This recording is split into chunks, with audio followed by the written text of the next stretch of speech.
In this video, we're going to talk about how to use Kirchhoff's junction rule and loop rule to calculate the current in a complex circuit. So let's start with this problem. We have a resistor in series with two other resistors that are parallel to each other. And let's say this resistor has a value of 3 ohms, and let's call it R1. This is going to be R2, and it has a value of 4 ohms. And R3 has a value of 12 ohms. So if you want to try this problem, feel free. Go ahead and pause the video if you want to work it out.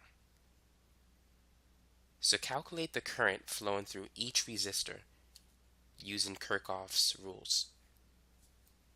So let's say that the current that's flowing through the first resistor, we're going to call it I1, and the current flowing through the second resistor, let's call it I2, and the current flowing through the third resistor, we're going to call it I3.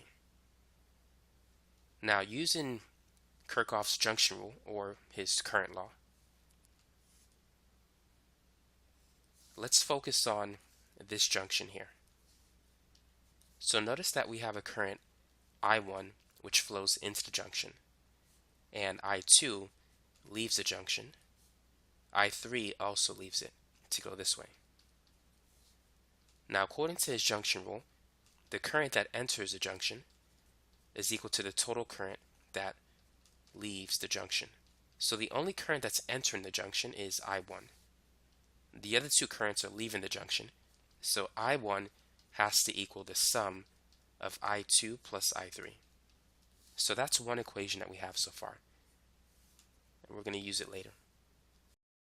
Now the next thing that we need to talk about is Kirchhoff's voltage law, which is important when using the loop rule. So that law states that the sum of all the voltages around a loop or around a closed circle must add to 0. Now, when going around a loop, you need to determine which elements will create a positive voltage contribution to the circuit and which one will create a voltage drop or a negative contribution to the voltage of the circuit.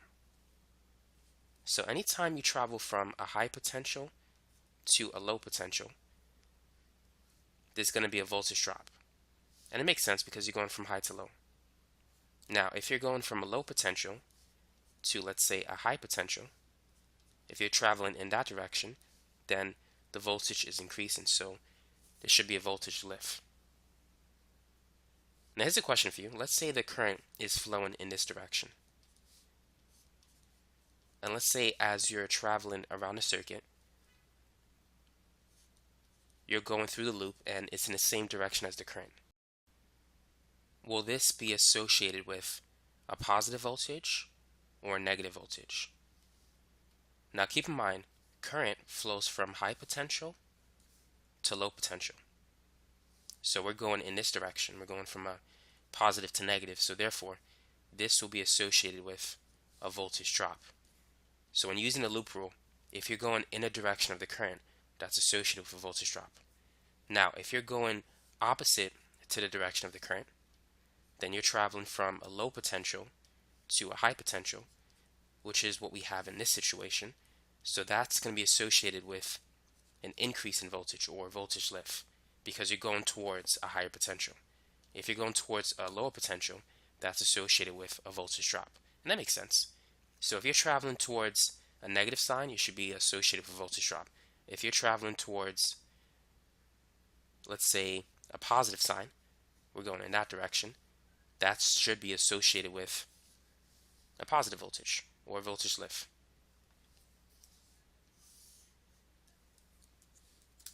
So now let's say if you have a resistor and this part is positive and this part is negative. So if you're traveling in this direction using the loop rule, should you apply a positive voltage contribution or negative voltage in the voltage law equation? Now we know that current flows from high potential to low potential. So notice that we're going against the current and we're traveling towards the positive sign. So this is going to be associated with a voltage lift. Now let's say if we have a resistor and the current is flowing in this direction. And using the loop rule, we're traveling in this direction. Will this be associated with a voltage drop or a voltage lift? Now we know that current flows from positive to negative. So we're traveling towards a low potential. So this will be associated with a voltage drop.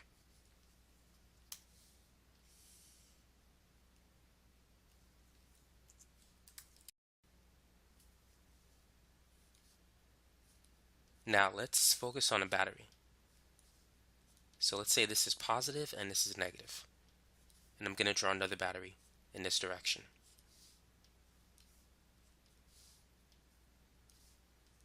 So let's say if we're using the loop rule and we're going in this direction. Should we apply a positive voltage or a negative voltage in the voltage law equation? Is this a voltage lift or a voltage drop? Now we're going towards the positive sign, so this is going to be associated with a voltage lift. Now what if we're going in this direction using the loop rule? So notice that we're going towards the negative sign, and so that should be associated with a voltage drop. So hopefully that makes sense, and understanding this will be very useful when solving these types of problems. Because if you get, let's say, a negative sign wrong, the whole question is gone. It's going to be very hard to find the right answer. All it takes is one single mistake to make a long problem one big headache. So now that we finished with all the sign conventions, let's go back to this problem. So let's focus on the first loop. We'll call this loop 1. Now we're going in this direction. So we're going towards the positive side of that battery. So we're going from low potential to high potential. So that's going to be associated with a voltage lift. So that's going to be positive 24 volts. Now keep in mind, when using Kirchhoff's voltage law, the sum of all the voltages must add up to 0. Now some of these voltages will be positive, some will be negative. Now when you're moving across a resistor, the voltage drop will be the current times the resistor. So just keep that in mind as well. Now current flows from high potential to low potential. So then this is going to be the positive side of the resistor, and that's the negative side. And this is going to be the positive side of R2, and that's the negative side of R2 because current is flowing in that direction. And the same is true for R3. So now using the loop rule, we're going in this direction through R1. So we're going in a direction of the current towards a lower potential. So because we're going towards a lower potential, that's going to be a voltage drop. So the voltage drop across R1 is V1, and V1 is equal to the current that flows through it times R1. And R1 is 3. So then this voltage drop is simply the current times 3 ohms, which we can write as 3I1. Now, as we follow the direction of the loop, we're going through R2 towards a low potential. So that's going to be another voltage drop. And so that's going to be minus I2 times the resistance of 4. So we could say 4I2. And so now we've completed loop 1. So we're going to set this equal to 0. Now what I'm going to do is take these two terms and move it to this side. So we have the equation 24 is equal to 3I1 plus 4I2. Now let's move on to the second loop. So we're going to go in this direction. That's going to be loop 2. So initially, we're going up through R2 towards the positive sign. We're going against the current. And so since we're going from negative to positive, that's going to be a voltage lift. And so the voltage lift is going to be I2 times the resistance of 4. So it's 4I2. And then following the loop, we're going in this direction through R3. So we're going towards the negative sign. We're going from positive to negative.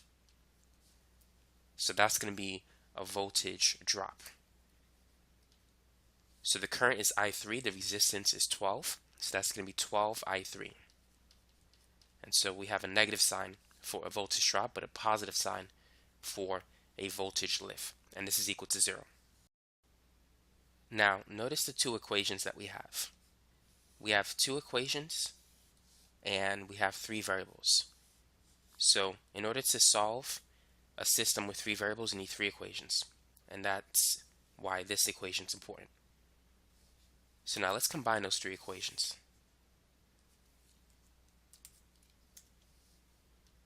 So what I'm going to do in this case is I'm going to replace I1 with I2 plus I3 because it's equal to that.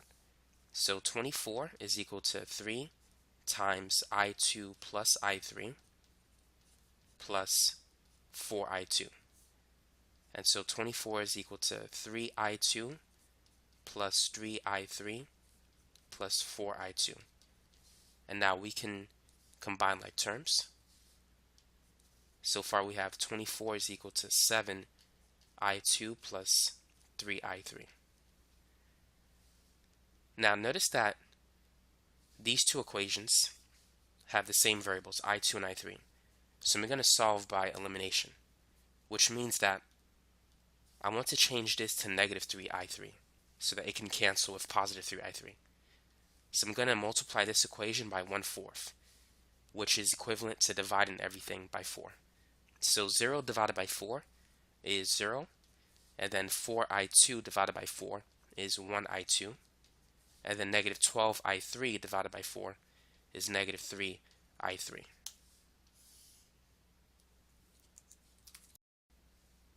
Now let's add these two equations. So these will cancel. 24 plus 0 is 24, and 7 plus 1 is 8. So now let's divide both sides by 8, and 24 divided by 8 is 3. So I2 is equal to 3 amps.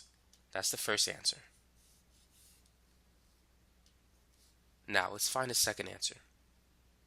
So let's use this equation here to calculate I3 using I2. So we have 0 is equal to I2 minus 3I3. So I'm going to move this to that side. So 3I3 is equal to I2.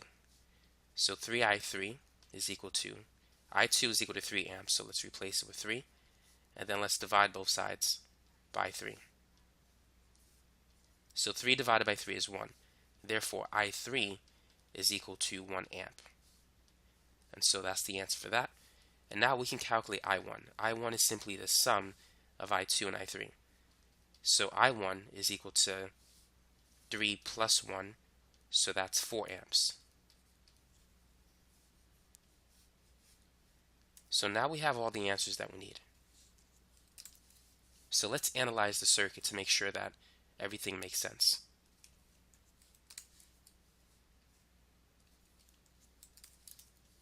So let's redraw the original circuit.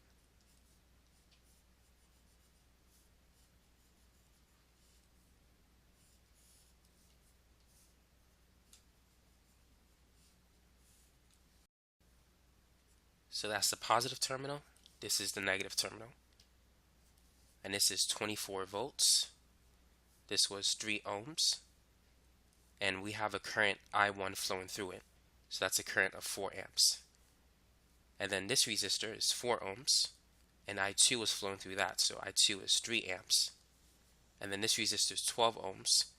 And I3 was flowing through that, which is a current of 1 amp. And it makes sense. If 4 amps is flowing into this junction, 4 amps should leave it. We have 3 going here and 1 going there. So the numbers add up. Now let's make sure that the potentials add up as well. So let's assume that this is 0 volts. So that's the potential anywhere along this portion of the wire.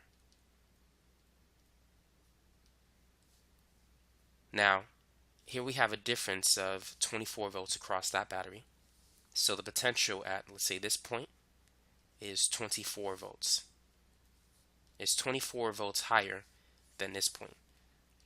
Now, what is the potential at, let's say, point A?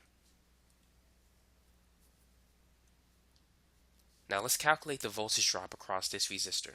V equals IR, so it's the current that flows through it times the resistance. 4 times 3 gives us a voltage drop of 12. And 24 minus 12 tells us that the potential at this point is 12 volts. Now, if we take 12 volts, because 12 minus 0 gives us a voltage of 12 volts across this resistor. 12 volts divided by 4 ohms will give us the current of 3 amps. And 12 volts divided by 12 ohms will give us a current that flows through that resistor, which is 1 amp. So all of the numbers make sense. So it's good to check your work to see if you have the right answer. Now let's try another problem. If you want to, you can pause the video and work on it.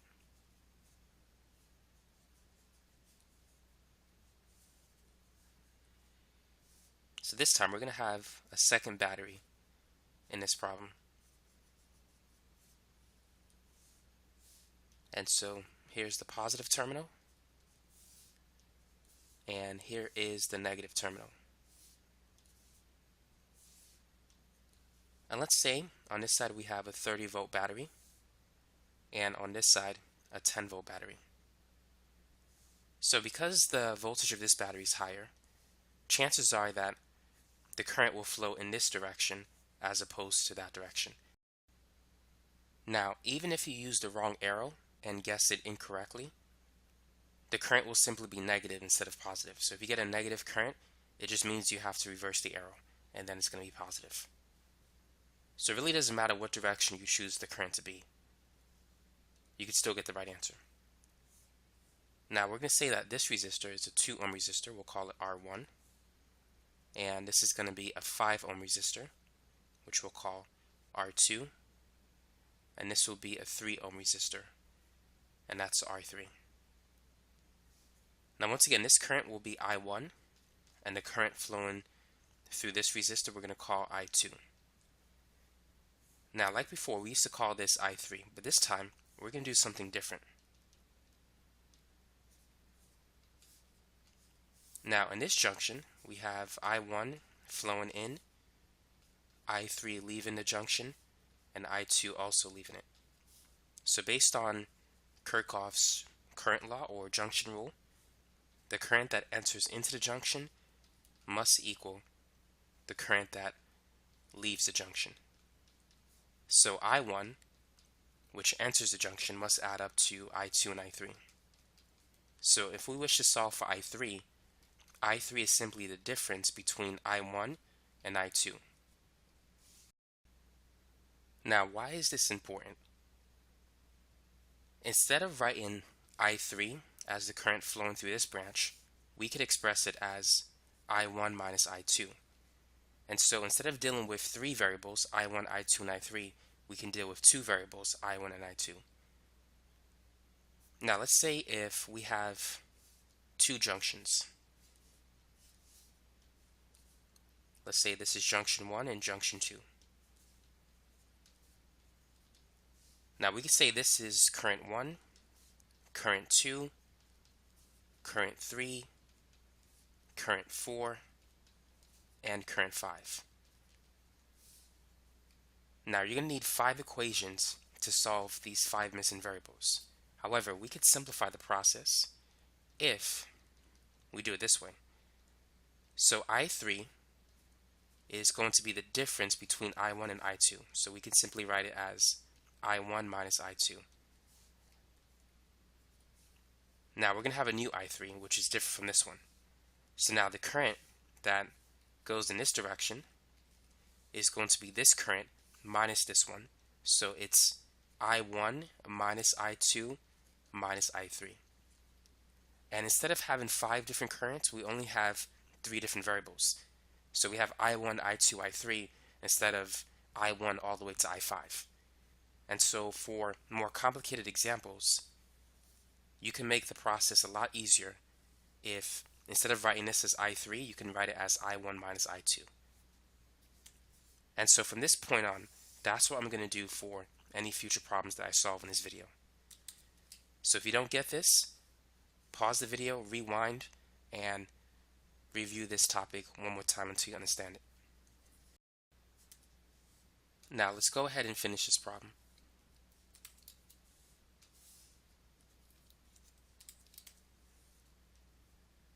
So let's start with loop 1. So initially we're going in this direction towards the positive part of the battery. So that's going to be a voltage lift of 30. And based on the direction of the current, this is going to be positive. And this is going to be negative. So remember, the current flows from high potential to low potential. So now as we travel this way towards the resistor, we're going in the direction of I1 towards the lower potential. So that's going to be a voltage drop of 2 times I1. So I1 times the resistance of 2. And now following the loop, we're going to go in this direction. That's in the direction of the current towards the low potential. So that's another voltage drop of I2 times the resistance of 5. So that's going to be negative 5I2. And so that's equal to 0. Now I'm going to take these two terms and move it to the other side. So now I have this equation. 30 is equal to 2I1 plus 5I2. Now let's save this equation for later. Now let's focus on loop 2. So here we're going against I2 towards a higher potential. So that's going to be a voltage lift of 5 times I2. So we can write that as positive 5I2. Next, as we follow the loop, we need to go through this battery towards the higher potential. So that's another voltage lift of positive 10. And then we need to travel in this direction, that is in the direction of this current as it goes this way towards the lower potential. So that's going to be a voltage drop. And so that's going to be negative 3 times this current, which is I1 minus I2. So because we have a single branch, the current that flows in this branch equals the current that flows through this resistor. And that's I1 minus I2, which would have been I3. Now all of this is equal to 0. So keep that in mind. Now let's distribute the negative 3. So 0 is equal to 5I2 plus 10 minus 3I1 plus 3I2. And so let's go ahead and combine like terms. And so we have 0 is equal to 10 minus 3I1, and 5 plus 3 is 8, so that's going to be plus 8I2. Now I'm going to take these two and move it to the other side. So now I have positive 3I1 minus 8I2, that's equal to 10. So this is the second formula that we need. Now let's do some algebra.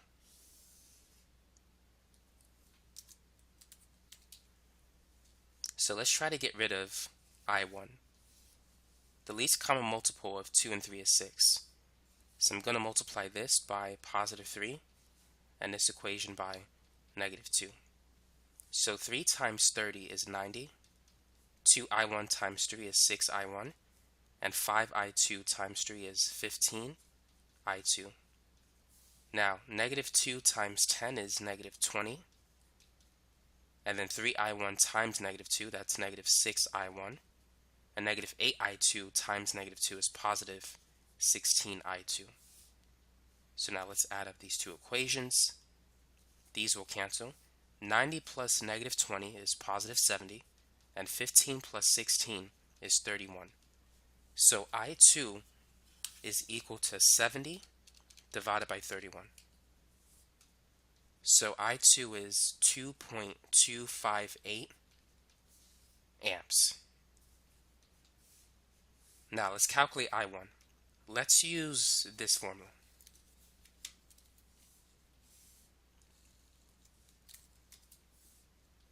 So 3I1 minus 8I2, or 8 times 2.258, is equal to 10.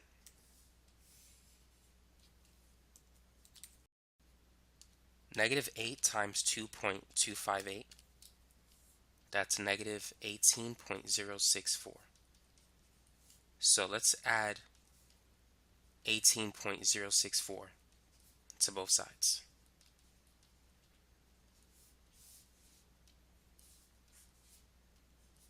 So this is going to be 3I1. That's going to be equal to 28.064. And so I1 is 28.064 divided by 3. And so it's about 9.355 amps. So now that we have I1, let's calculate the potential everywhere along the circuit. So I'm going to redraw the circuit at this point. And let's see if these two answers make sense.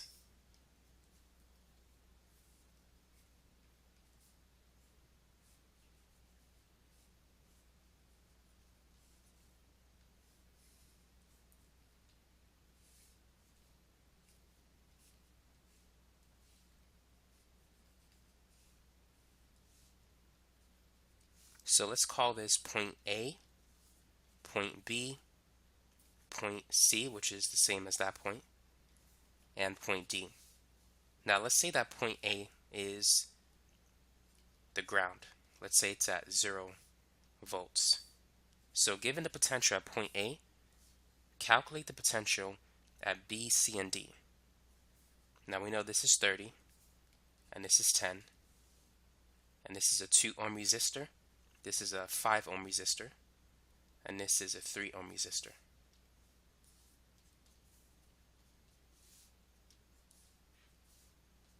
So go ahead and try it.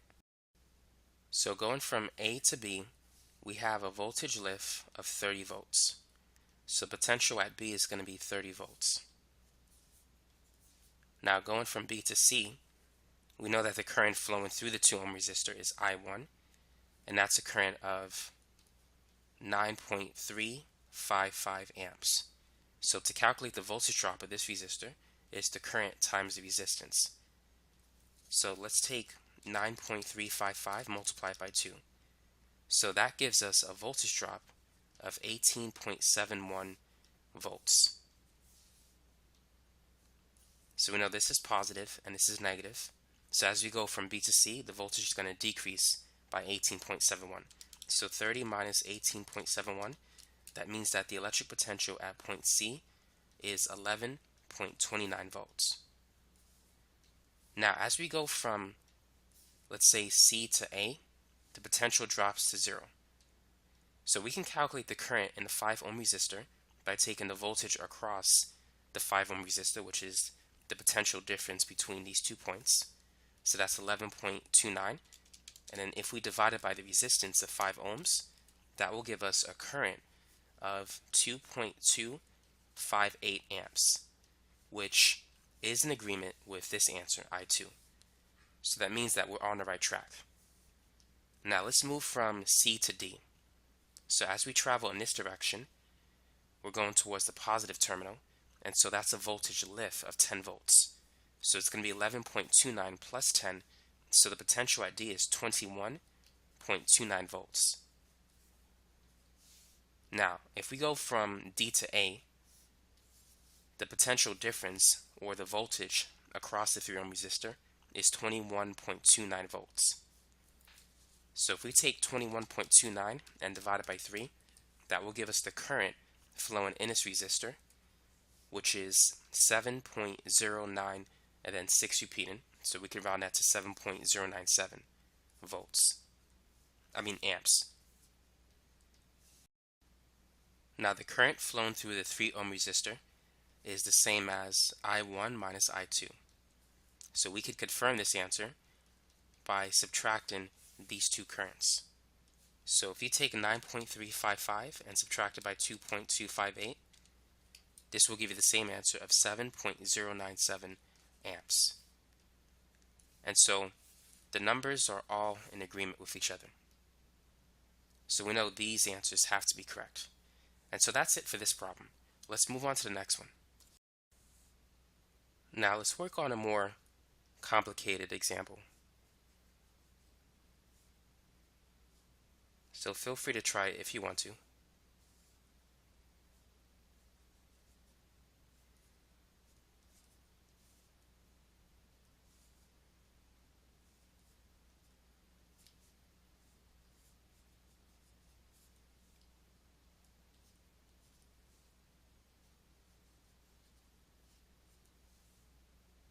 So this is going to be a 20-volt battery.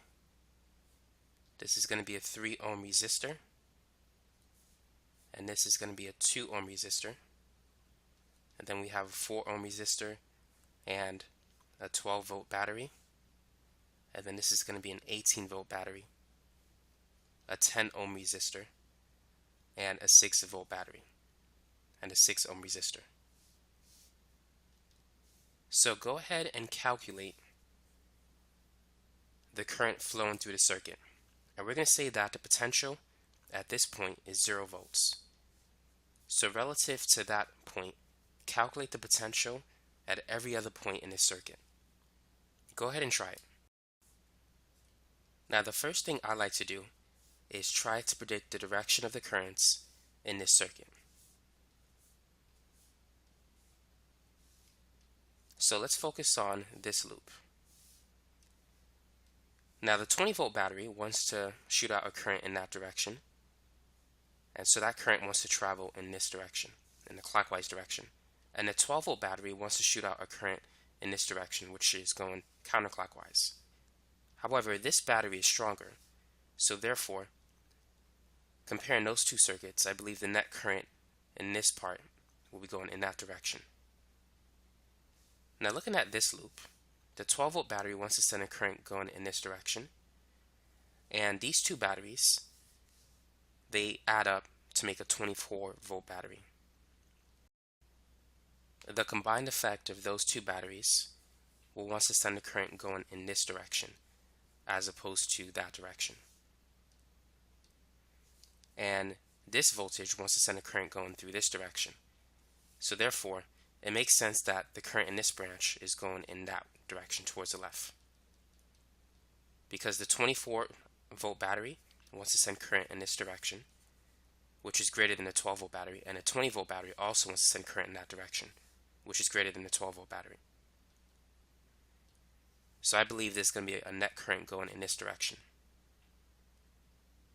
Now, if we compare the current flowing in this circuit, the 20-volt battery wants to send a current going in this direction. The 24-volt battery wants to send a current going in this direction. So I think there's going to be a current flow in this direction.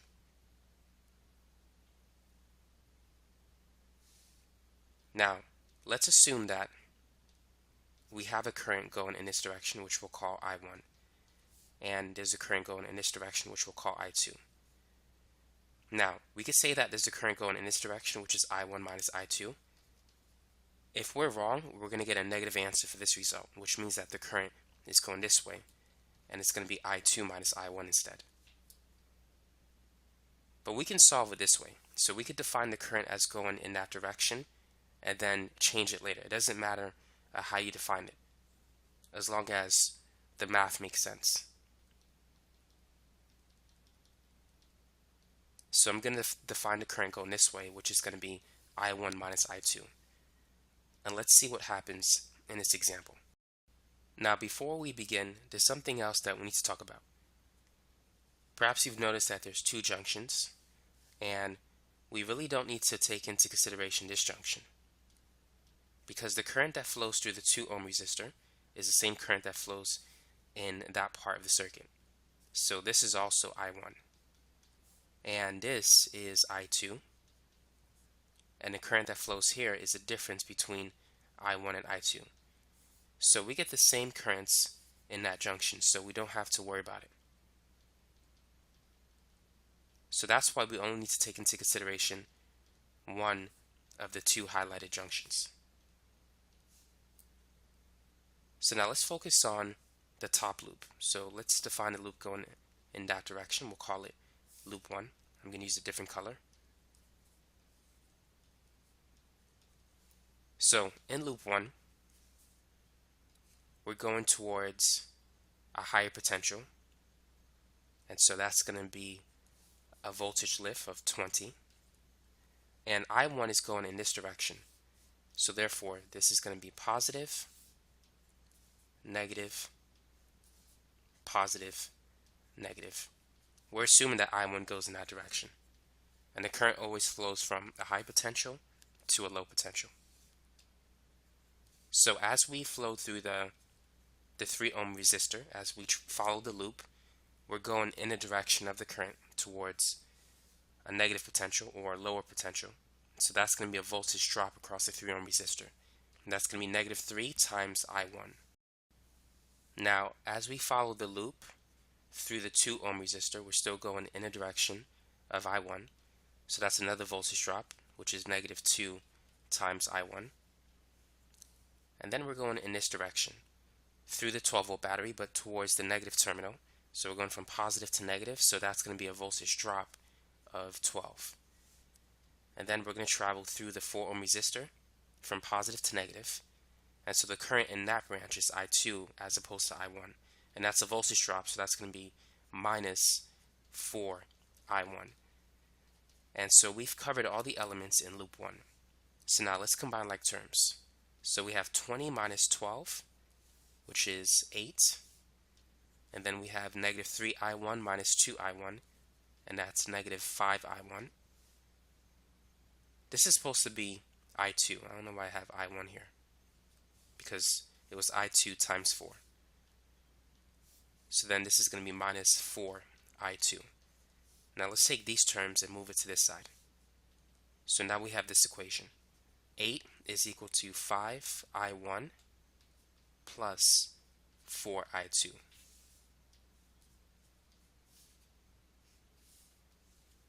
Now let's focus on the next loop.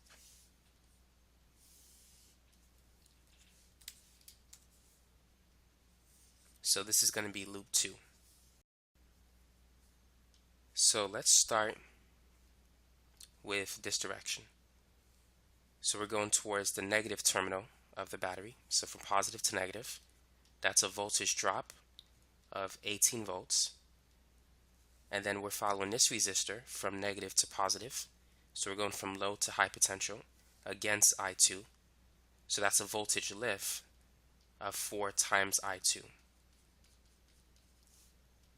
And then as we follow loop 2, we're traveling through the 12-volt battery from negative to positive, or towards the higher potential. So that's a voltage lift of 12 volts. And then we're going to follow through this resistor, which is in the direction of this current, which we define it to be that way. So we're going from positive to negative in the direction of the current. So that's a voltage drop, and that's going to be negative 6 times I1 minus I2. Next, we're going to go through this 6-volt battery from positive to negative, so we're going towards the lower potential, and that's going to be a voltage drop of 6. And then, since the current is going in this direction, this is going to be the positive terminal of the resistor and the negative terminal of the resistor. So we're going from high potential to low potential in the direction of the current. So that's a voltage drop of 10 times I1 minus I2. And all of this is equal to 0. Now let's simplify. So we have negative 18 plus 12, which is negative 6, plus another negative 6, so that's negative 12. And then plus 4I2. Now let's distribute. So that's going to be negative 6I1 plus 6I2. And then let's distribute the negative 10. So that's going to be negative 10I1 plus 10I2, and that's equal to 0. So now let's combine like terms. So we have 4I2 plus 6I2, which is 10I2, plus another 10I2. So far we have negative 12 plus 20I2. And then we have negative 6 minus 10. So that's negative 16I1. That's equal to 0. Now, let's take the negative 12 and move it to the other side, so it becomes positive. So on one side of the equation, we're going to have negative 16I1 plus 20I2. It's on the left side of this equation. On the right side of this equation, we have positive 12, but I've reversed the equation again, so now it's on the left side again.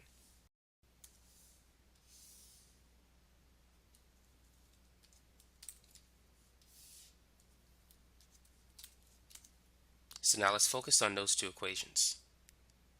Let's cancel I2. So all I need to do is multiply the first equation by negative 5.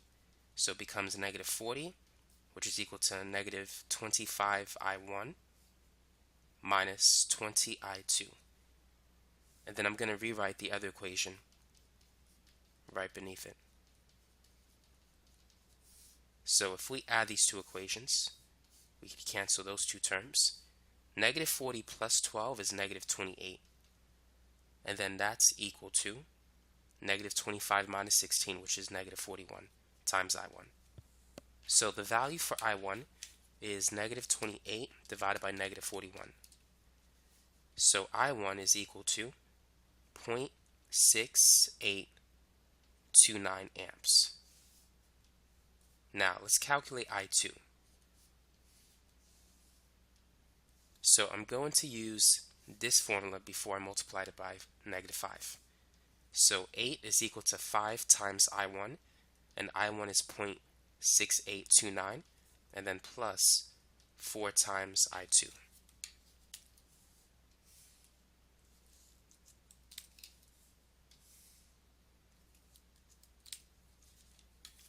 So 5 times 0.6829, that's equal to 3.4145. So 8 minus 3.4145, that's 4.5855, and that's equal to 4I2. So to calculate I2, we need to divide both sides by 4. So I2 is 4.5855 divided by 4. And so I2 is 1.1464 amps.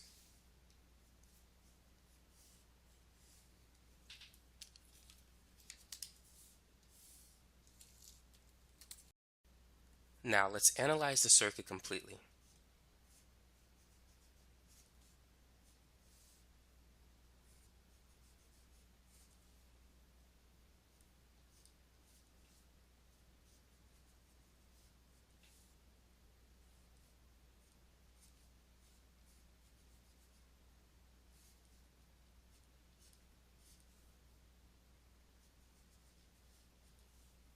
So we said that this was 3 ohms, this was 2 ohms, and this is 6 ohms, and this is 4 ohms. Here we have a 20-volt battery, a 12-volt battery, an 18-volt battery, and this is 10 ohms, and this is a 6-volt battery. So at this point, what I want you to do is to calculate the potential everywhere. So let's call this point A, and this is going to be point B, point C, point D, point E, and then let's make this F, G, and H. Calculate the potential at each of those points.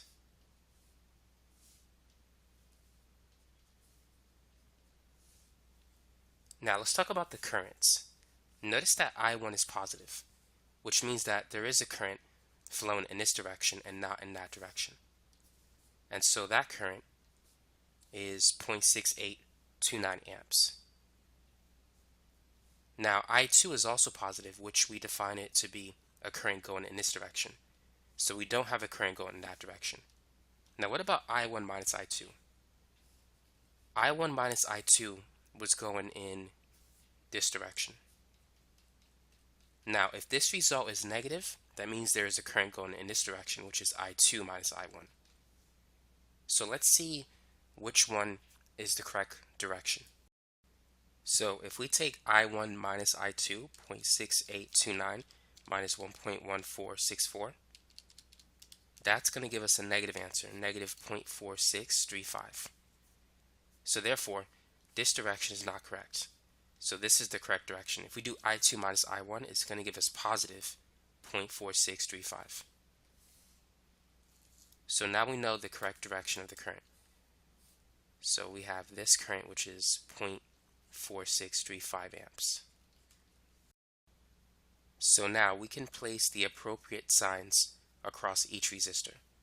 So across the 3 ohm resistor, I1 is flowing in that direction. So this is going to be positive, and this is going to be negative. Now I1 is also flowing in this direction, so this is going to be the negative part of the resistor, and this is the positive part. I2 is flowing in this direction, so this is going to be the positive terminal of the resistor, and this is the negative terminal. Now I2 minus I1 flows in this direction, so this should be positive, and this should be negative.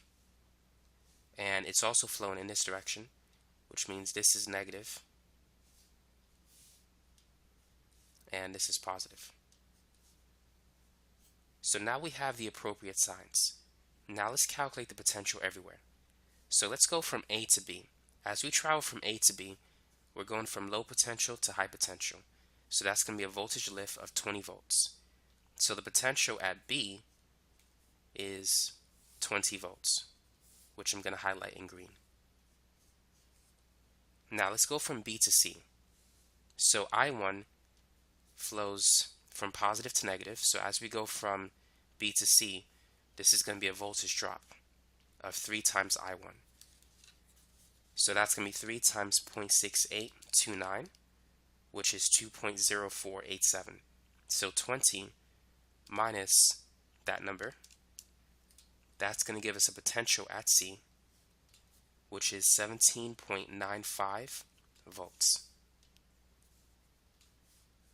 So now let's calculate the potential at D. So we're going from C to D. So we're going towards a lower potential, so that's going to be a voltage drop. And it's I1 times 2.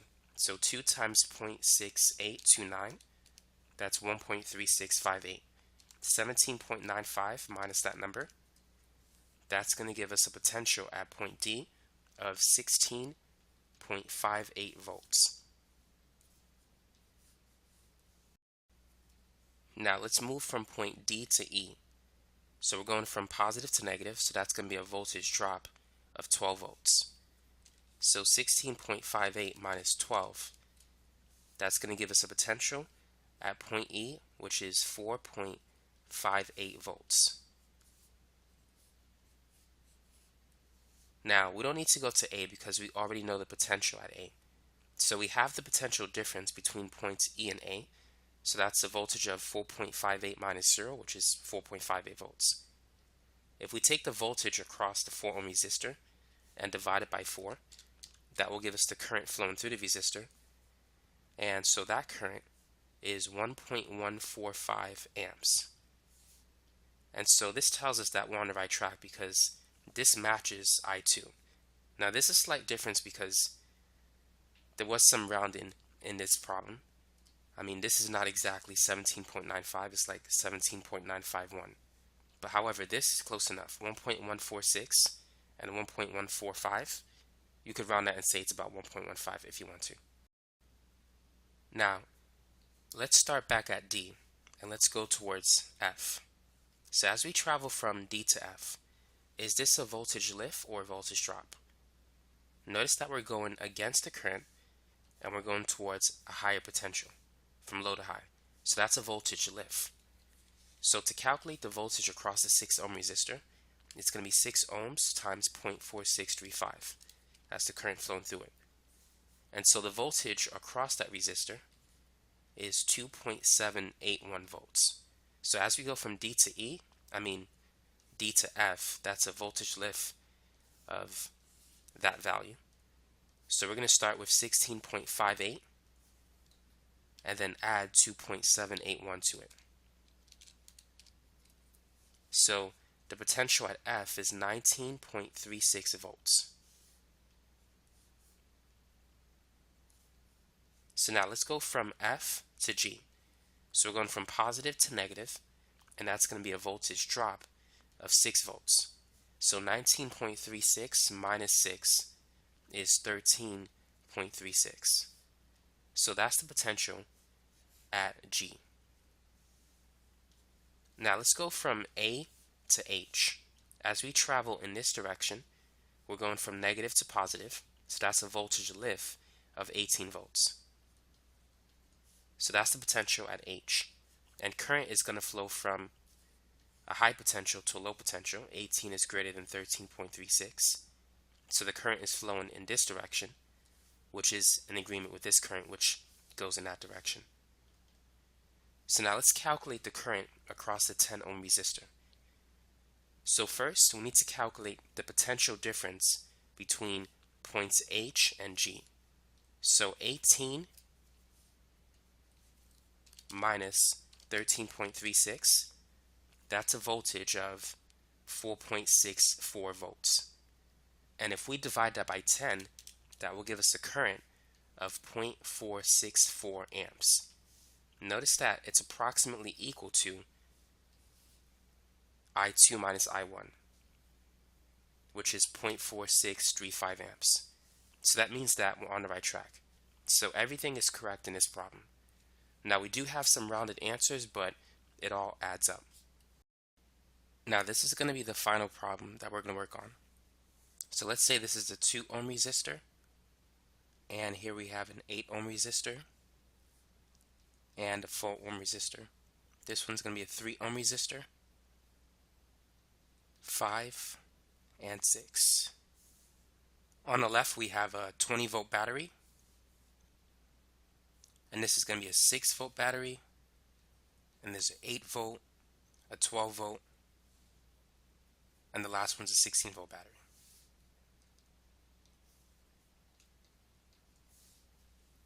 So go ahead and calculate the current flowing through every branch of the circuit.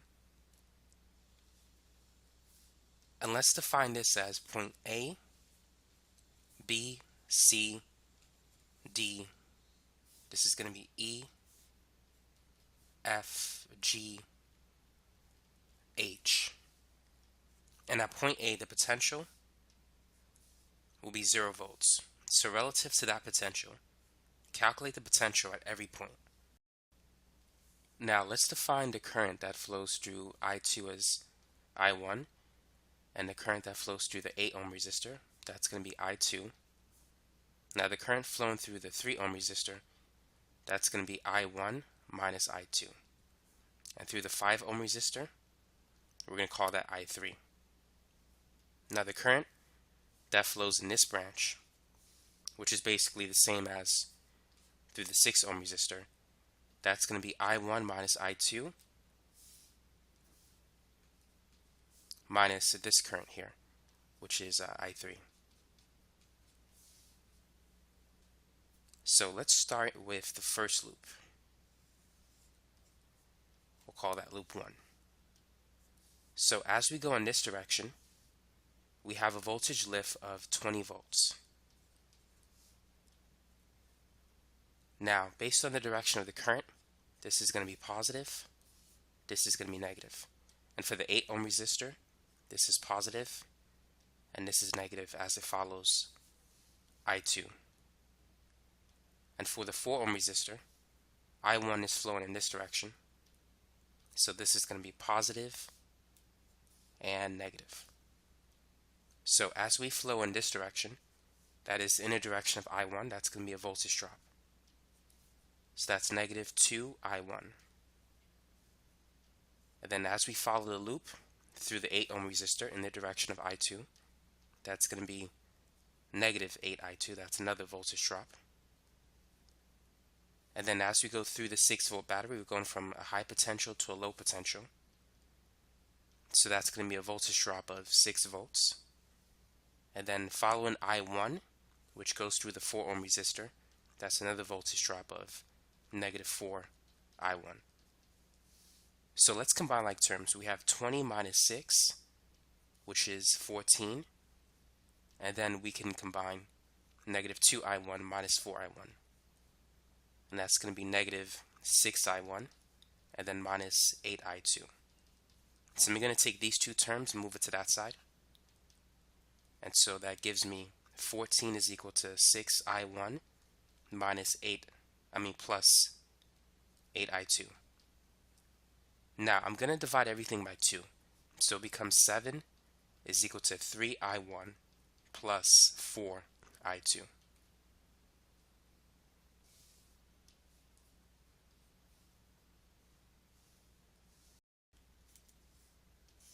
Now let's move on to the next loop.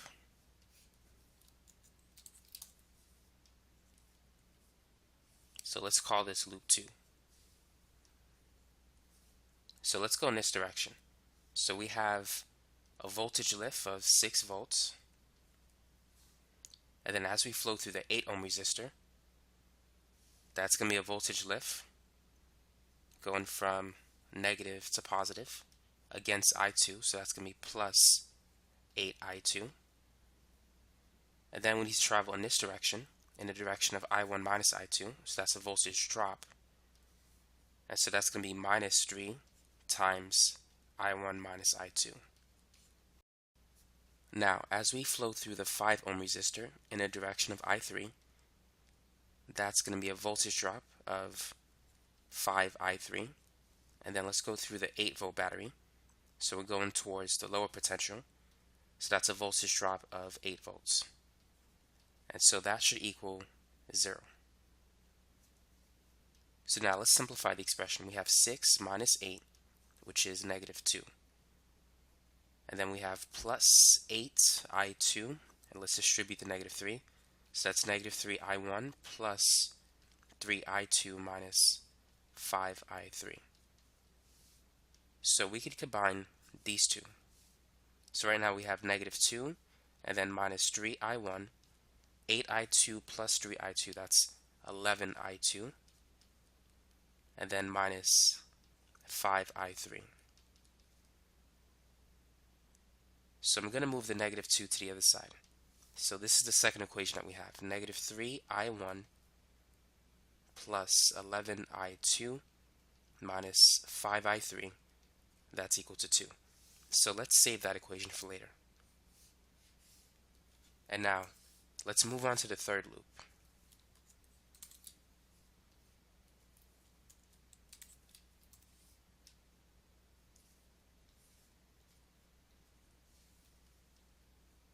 So as we travel in this direction, we have a voltage lift that is 5I3.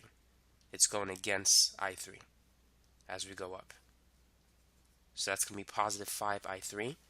And then we're traveling in this direction towards the positive terminal of the battery. So that's a voltage lift of 16 volts. And then we're following the direction of this current. So that's a voltage drop. That's going to be negative 6 times I1 minus I2 minus I3. And then we're traveling in this direction towards the positive terminal. So that's a voltage lift of 12 volts. Now let's combine like terms. So 16 plus 12 is 28. And then we need to distribute the negative 6. So it's negative 6 I1 plus 6 I2 and then plus 6 I3. And that is equal to 0. And so we have 28 minus 6 I1 plus 6 I2. Now let's combine these two. So 5 plus 6, that's 11. And so now we have our third equation. Now what I'm going to do is simply take everything other than the 28 and move it to the other side.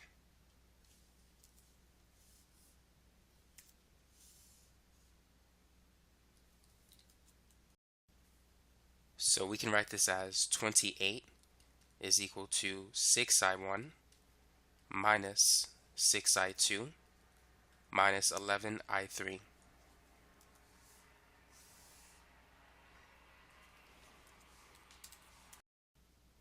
Now let's line up the three equations that we have. So the first one is 3I1 plus 4I2, and that's equal to 7.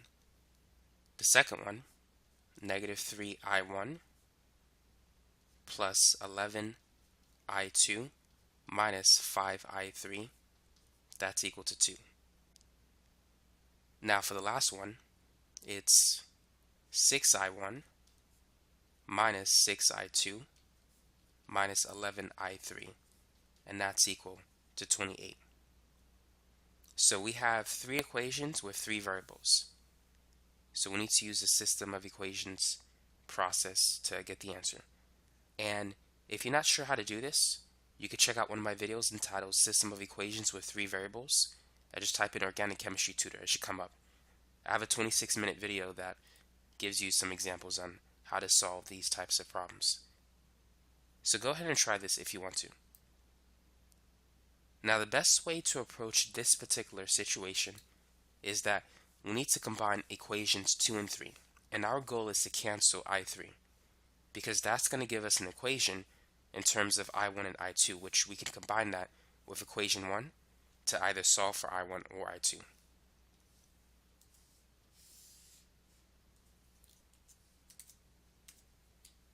So what I'm going to do is I'm going to multiply the second equation by a negative 11, and so that's going to give me positive 55 I3. And I'm going to multiply the third equation by positive 5, which will give me negative 55 I3. So negative 3 I1 times negative 11, that's positive 33 I1. And then this times negative 11, that's going to be negative 121 I2. And negative 5 I3 times negative 11, that's positive 55 I3. And 2 times negative 11 is negative 22. Now let's multiply the third equation by 5. So 6I1 times 5, that's going to be 30I1. And then negative 6I2 times 5, that's negative 30I2. Negative 11I3 times 5 is negative 55I3. And 28 times 5. We know 20 times 5 is 100. 8 times 5 is 40, so this is going to be 140. Now we could cancel these two terms. 33 plus 30 is 63. And negative 121 plus negative 30, that's negative 151 times I2. And 140 minus 22. 140 minus 20 is 120, and then 120 minus 2, that's 118. So now we need to combine this equation with this one. And so let's focus on canceling I1. So I'm going to multiply the first equation by negative 21, because 3I1 times negative 21 is negative 63I1. And then 4I2 times negative 21. 4 times 20 is 80, and then 1 times 4 is 4, so this is going to be negative 84I2. And then 7 times 21. 7 times 2 is 14, so 7 times 20 is 140. And then 7 times 1 is 7, so this is going to be negative 147. Now, negative 151 minus 84, that's negative 235. And 118 minus 147, that's negative 29. So I2 is equal to negative 29 divided by negative 235. And so I2 is 0.1234 amps. So that's the first answer that we need.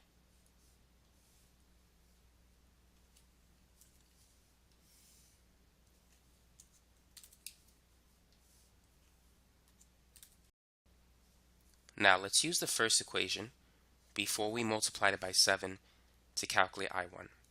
So it's going to be 3I1 plus 4I2, or 4 times 0.1234, and that's going to equal 7. So 4 times 0.1234, that's 0.4936. So 7 minus that number, that's equal to 6.5064, and that's equal to 3I. So to calculate I1 that is, we need to divide it by 3. So I1 is equal to 6.5064 divided by 3, which comes out to be 2.1688 amps. So now that we have the value for I1, we need to calculate I3. And I'm going to use the third equation before multiplying it by 5.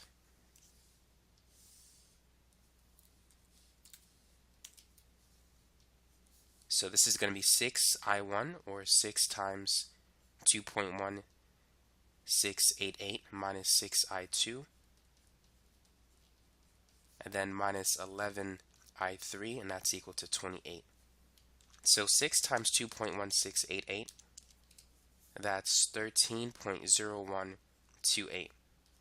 And then 6 times 0.1234, that's 0.7404. Now let's combine those two numbers. So 13.0128 minus 0.7404. That's 12.2724. So we need to subtract both sides by that number. So 28 minus 12.2724, that's 15.7276. And now let's divide both sides by negative 11, and this will give us I3. So I3 is negative 1.4298 amps. Because it's negative, we need to reverse the direction of I3.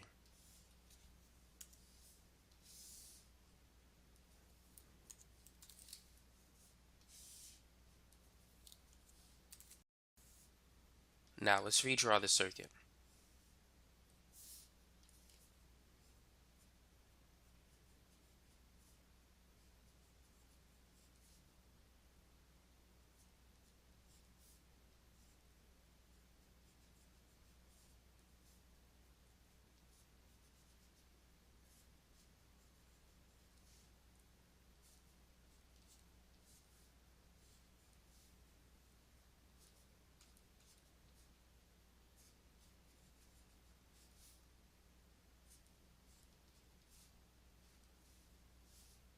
So this was the 2 ohm resistor, and this was 8 ohms, and then this was 3 ohms, 5 ohms, 6 ohms, and this was 4 ohms.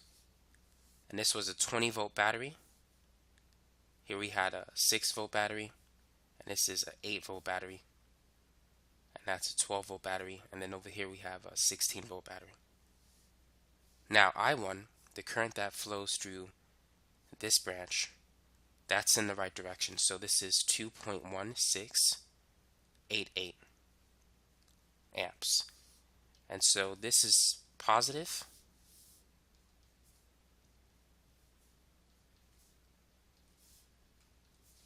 And this side of the resistor has to be negative. Now I2 is flowing through this resistor, and because I2 is positive, we have the right direction, and I2 is 0.1234 amps, which we can write that later. But we know this is the positive terminal of the resistor, and this is going to be the negative terminal of the resistor.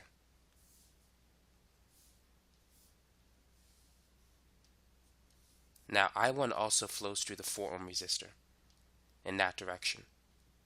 So therefore, this side is positive, and this side is negative.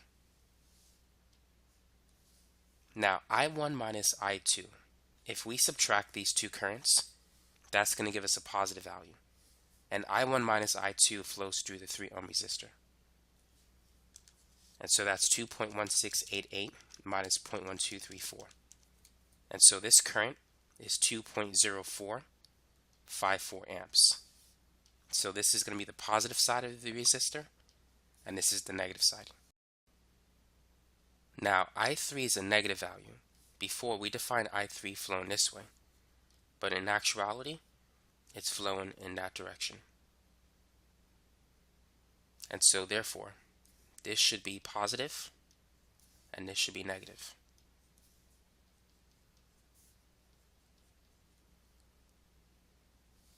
Now the current that flows in this direction is I1 minus I2 minus I3.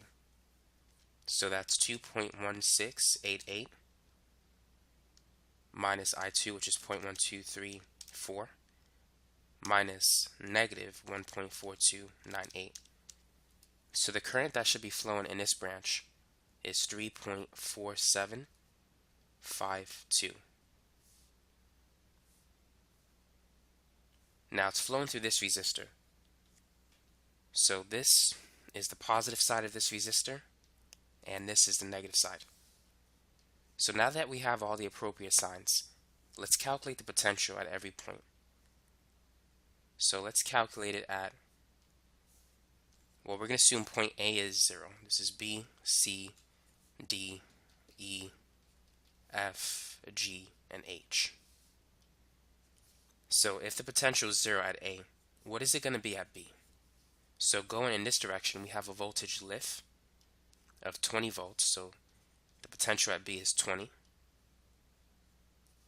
Now going from B to C, we have a voltage drop because we're going towards a lower potential. And so it's going to be 20 minus IR, or minus 2.1688 times 2. So the potential at C is 15.66 volts.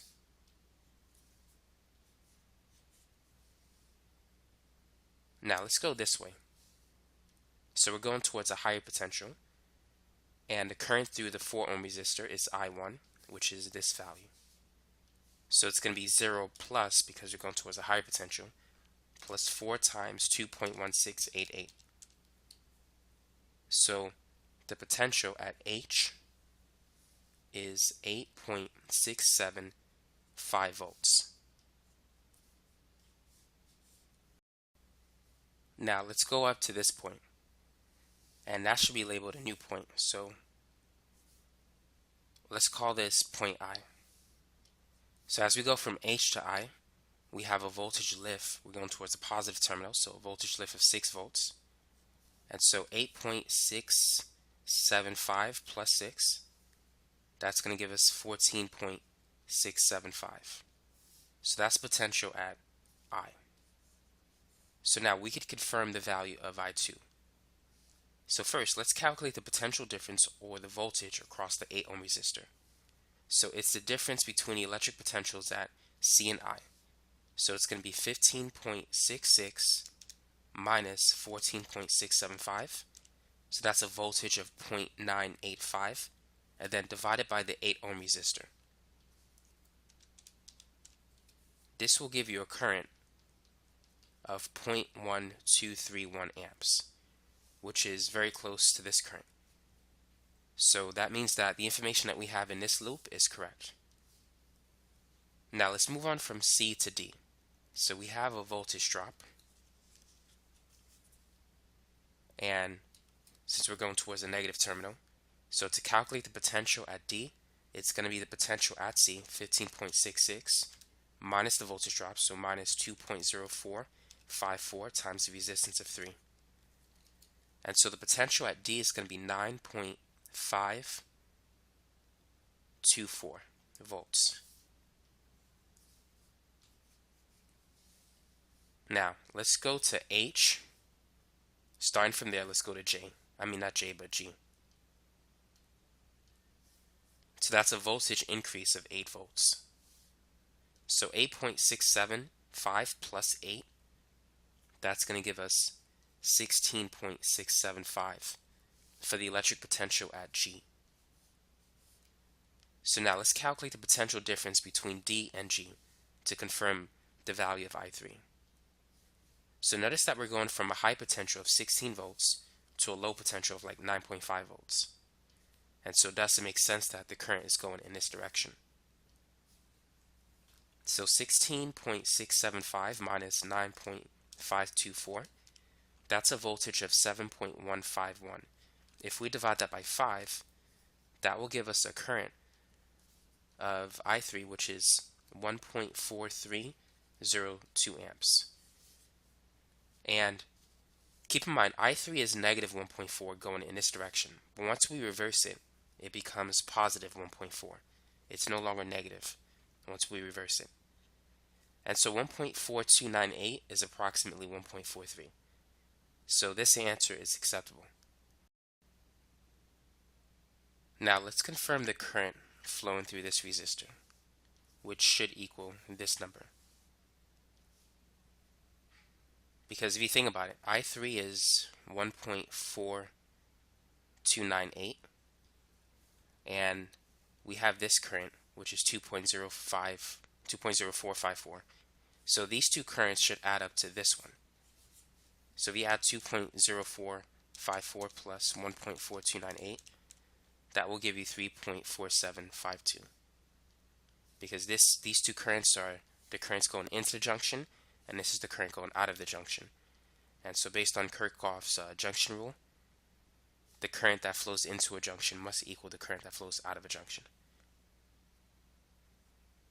Now we have the potential at D, so let's calculate the potential at E. So going from D to E, we have a voltage lift of 16 volts. So 9.524 plus 16, that's going to give us a potential of 25.524 volts. Now let's calculate the electric potential at F. So we have it from G. So let's go from G to F. And so going from a high potential to a low potential, so that's going to be a voltage drop of 12 volts. So 16 minus 12 is 4.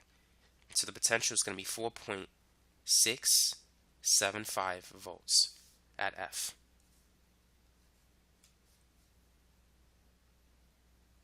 So the potential difference between E and F, that's 25.524 minus 4.675.